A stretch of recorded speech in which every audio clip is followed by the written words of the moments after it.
రైతు సేవా కేంద్రాలలో ఇదివరకు ఎరువులు ఇచ్చేవాళ్ళు ఇప్పుడు ఏమి ఎరువులు లేవంటూ సాక్షి ఒక కథనాన్ని ప్రొజెక్ట్ చేసుకొచ్చింది.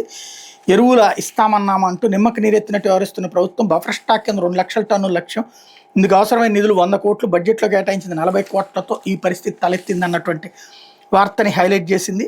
రైతు సేవా కేంద్రాల ద్వారా ఇదివరకటి ఆర్బీకేలు ఎరువుల సరఫరాకు టీడీపీ కూటమి ప్రభుత్వం మంగళం పాడుతోంది. గత ఏడాది అరకొరగా కేటాయింపులు జరిపిన మార్కెట్ ఏడాది పూర్తిగా నిలిపేసే దిశగా అడుగులు వేస్తోంది. కారణం బఫర్ స్టాక్ స్కీమ్ కింద ఎరువుల నిల్వ కోసం ప్రభుత్వం కేటాయించిన నిధులు ఏ మూలకు సరిపోకపోవడమే కారణమని చెప్తున్నారు. సాగు ఉత్పత్తులు, సంక్షేమ ఫలాలు గ్రామ స్థాయిలో రైతుల ముంగిట అందించడమే కాదు, రైతు సేవలన్నీ అన్నదాతల చెంతకు చేర్చడమే లక్ష్యంగా వైఎస్ జగన్ ప్రభుత్వం 5 ఏళ్ల క్రితం ఏర్పాటు చేసిన వీటి నిర్వీర్యం చేయడమే లక్ష్యంగా అడుగులు వేస్తోంది. రాష్ట్రంలో ప్రభుత్వ పరంగా ఎరువుల సరఫరాకు ఏపీ మార్కెట్ నోడల్ ఏజెన్సీగా వ్యవహరిస్తోంది. వైఎస్ఆర్ హయాంలో ప్రారంభించిన బఫర్ స్టాక్ స్కీమ్ కింద ఎరువులను మార్కెట్ గోడౌన్లో నిల్వ చేసి సొసైటీల ద్వారా సరఫరా చేసేవాళ్ళు.